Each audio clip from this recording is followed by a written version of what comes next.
Welcome to all of you. अस्सलाम वालेकुम। हम इंशाल्लाह चैप्टर 23 को कंटिन्यू करेंगे। हमारा जो टॉपिक है वो motion of charge particle in a uniform electric field. ये लास्ट टॉपिक है चैप्टर 23 का। हम जिस सब्जेक्ट को स्टडी कर रहे हैं this is the electricity in magnetism dash one, और इसका ये कोड है PHYS1101।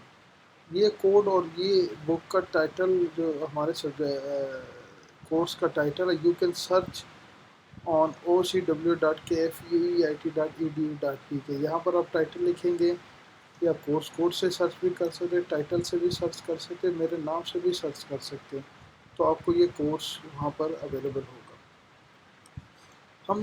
हम जो रिकमेंडेड बुक यूज़ करें वो नॉर्मली 5 है। ये आप लोगों को मैंने पहले भी लिखवाई है। जो मेन बुक है वो हमारे पास सर्वे एंड गेविट की है, जिसको हमने एज ए लीड बुक लेके जाना है। बाकी हमारे पास हेल्पिंग बुक्स हैं, जैसे हेलेडे रेजनिक वाकर की है, हेलेडे रेजनिक क्रेन की है, हमारे पास मनफील्ड की है, टेपलर की है। ये डिफरेंट बुक्स है जहाँ से आप कोर्स को या लेक्चर को और ज़्यादा स्टडी कर सकते हैं।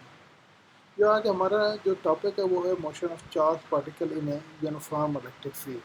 नॉर्मली जब भी हम किसी चार्ज पार्टिकल को हम इलेक्ट्रिक फील्ड पे रखते हैं तो डेफिनेटली इसके ऊपर एक फोर्स लगेगी, क्योंकि हमने इलेक्ट्रिक फील्ड के अंदर रखा है, तो इसलिए इसके ऊपर इलेक्ट्रिक फोर्स लगेगी। अब अब इस चार्ज के ऊपर सिर्फ वही इलेक्ट्रिक फोर्स ही एक्ट कर रही है। फॉर एग्जांपल हम सिर्फ वही इलेक्ट्रिक फोर्स एक्ट कर रहे हैं, बाकी फोर्सेस को हम नहीं कर सकते। तो इसके ऊपर जो कि वो उसको हम कहते हैं it must be A net force, क्योंकि उसके ऊपर वही इलेक्ट्रिक फोर्स है, वही उसकी नेट फोर्स है। अब जैसे आपको पता है Newton second law of motion F is equal to M में, जब भी किसी पार्टिकल के ऊपर फोर्स लगेगी, जब भी चार्ज पार्टिकल के या किसी के ऊपर फोर्स लगेगी तो उसमें क्या पैदा होगा, एक्सेलरेशन पैदा होगा अकॉर्डिंग टू न्यूटन लॉ। अब जैसे यहाँ पर है हमारे पास इलेक्ट्रिक फील्ड है और चार्ज पार्टिकल है, इट डेफिनेटली हमने पढ़ा हुआ है जो चार्ज पार्टिकल के ऊपर फोर्स होती है वो क्यू ई होती है, Q multiply by the electric field. अब ये क्या है, ये दिस इज द फोर्स, और फोर्स किसके इक्वल है, F is equal to M A. यहाँ पर आप एक्सेलरेशन की वैल्यू निकाल सकते हैं, that was the Q E divide by M. This is the acceleration हमारे पास जो चार पार्टिकल के ऊपर लग रही है। अब यहाँ पर दो तीन क्वेश्चन राइज होते हैं। इफ़ जैसे हमने कहा कि इलेक्ट्रिक फील्ड हम लोगों ने कहा जो चार पार्टिकल के ऊपर वो है यूनिफॉर्म। अगर इलेक्ट्रिक फील्ड यूनिफॉर्म होगी, यूनिफॉर्म का ये मकसद होता है कि उसके ऊपर जो मैग्नीट्यूड है जो इलेक्ट्रिक फील्ड की है, जो फोर्स की है, दैट वाज द कांस्टेंट, और उसकी direction this was the same, एक ही डायरेक्शन में एक ही मैग्नीट्यूड में, ना वो इसकी मैग्नीट्यूड वेरी कर रही है ना उसकी डायरेक्शन वेरी कर रही है, which mean particle is move to free. अब जब इलेक्ट्रिक फील्ड यूनिफॉर्म होगी, इट्स मीन जो इसके ऊपर जो इलेक्ट्रिक फोर्स होगी डेफिनेटली वो भी यूनिफॉर्म होगी, यानी कि वो कोई कांस्टेंट होगी। जब इलेक्ट्रिक फोर्स कांस्टेंट होगी तो इट्स मीन जो इसके ऊपर एक्सेलरेशन होगा वो भी हम इसको कांस्टेंट कंसिडर करेंगे। आप लोगों ने मैकेनिक्स में पढ़ा होगा कि अंडर कांस्टेंट एक्सेलरेशन किसी भी बॉडी की मोशन को हम किस तरह स्टडी करते हैं। नॉर्मली आपने तीन इक्वेशन ऑफ मोशन ड्राइव की होंगी, first equation of motion, second equation, third equation, तो उनकी मदद से हम वो मॉडल इसके ऊपर अप्लाई कर सकते हैं। अब दो टाइप के चार्ज हो सकते हैं। अगर नेगेटिव चार्ज होगा तो उसकी एक्सेलरेशन किस डायरेक्शन में होगी, और अगर पॉजिटिव चार्ज होगा तो उसकी एक्सेलरेशन किस डायरेक्शन। यहाँ पर ये देखें इलेक्ट्रिक फील्ड की डायरेक्शन नीचे से ऊपर की तरफ है, ये देखें नीचे प्लस है नहीं ऊपर। यहाँ पर हमने एरो भी शो किया और it's mean from plus positive signs to negative sign. अब जब भी उसमें इलेक्ट्रिक फील्ड में हम नेगेटिव चार्ज रखेंगे उसके अंदर, तो उसकी जो एक्सेलरेशन होगी वो opposite to the electric field. ये देखिए ये नीचे की तरफ आ रहा है और ये ऊपर की तरफ जा रहा है। इलेक्ट्रिक फील्ड की डायरेक्शन ऊपर की तरफ है, they will be move toward the positive plate, और जैसे जैसे हम पॉजिटिव चार्ज रखेंगे उसकी जो डायरेक्शन होगी वो टूवर्ड द इलेक्ट्रिक फील्ड होगी। इलेक्ट्रिक फील्ड की डायरेक्शन जो होगी वो उसी से होगी। यहाँ पर देखें ये नीचे से ऊपर है और इसकी डायरेक्शन भी नीचे से ऊपर है। ये हमने चार्ज पार्टिकल उसके अंदर कैपेसिटर प्लेट में रख दिए। अब एक और कंडीशन भी पैदा होती है कि हम इसको परपेंडिकुलरली इंटर करते हैं। अगर हम चार्ज पार्टिकल को परपेंडिकुलरली इंटर करें, this was the previous case कि चार्ज पार्टिकल बैक साइड नीचे की तरफ जाएगा अगर हमने नेगेटिव चार्ज दिया, और पॉजिटिव चार्ज क्या होगा, ऊपर अपोजिट, और पॉजिटिव चार्ज जो इलेक्ट्रिक फील्ड है उसकी डायरेक्शन में जाएगा।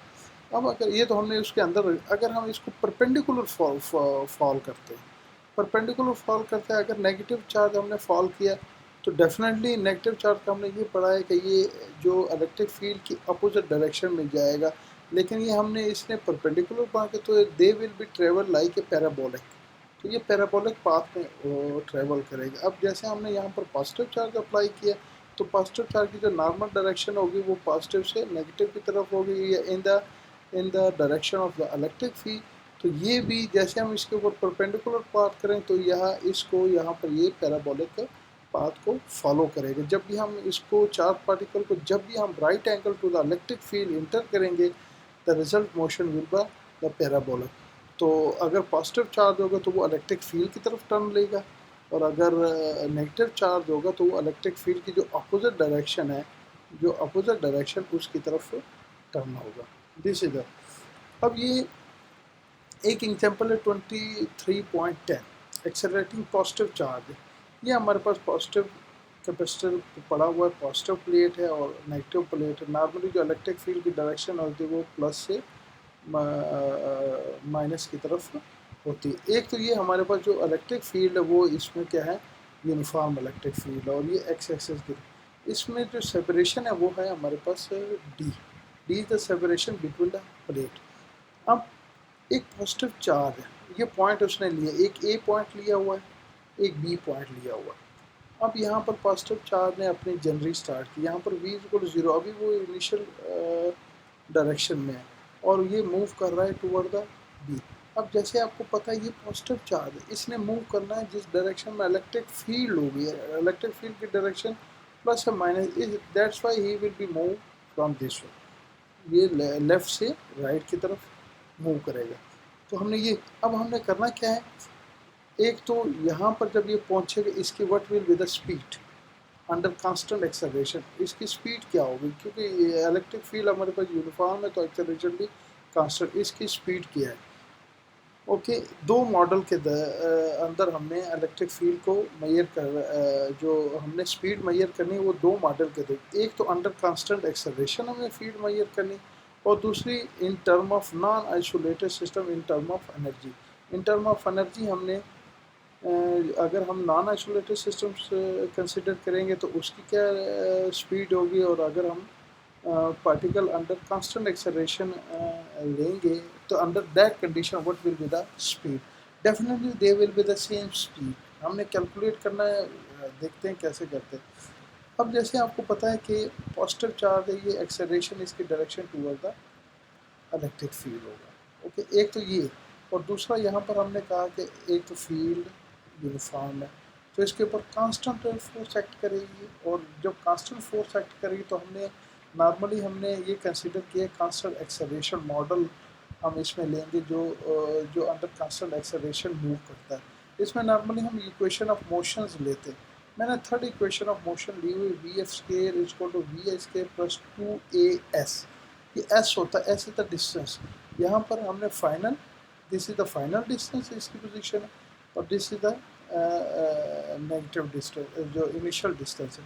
अब जब इसने जब स्टार्ट किया तो इसकी इनिशियल डिस्टेंस वो क्या थी, 0 थी, और जब इसने ये फाइनल पोजीशन पर गया तो इसने कितना ट्रैवल किया, it will be D. So v F square is equal to we i, इसकी इनिशियल वेलोसिटी क्या थी, 0 थी, इसलिए ये 0 हो गया। 2a(x(f), जब ये फाइनल पोजीशन पर गया तो ये d हो गया, और इसकी इनिशियल पोजीशन वो क्या थी, 0 हो गया, तो हमारे पास आ गया 2at। तो इनिशियल, तो आप यहाँ पर वी एफ कैलकुलेट कर सकते हैं 2ad का अंडर रूट, और what is the acceleration, acceleration हमने मेजर किया है जो पहली स्लाइड में है। मैं अभी should acceleration is equal to QE/m, तो यहाँ पर एक्सेलरेशन की वैल्यू पुट कर दें QE/m इंटू डी, और इसको सिंप्लीफाई कर दें 2QED into m. This is the final velocity of जो final speed at point P under constant acceleration. अब हमने फाइनल स्पीड मैयर करनी है अंडर आइसोलेटेड सिस्टम की मैयर करनी, जो हमने कहा था। That will I will show you this way.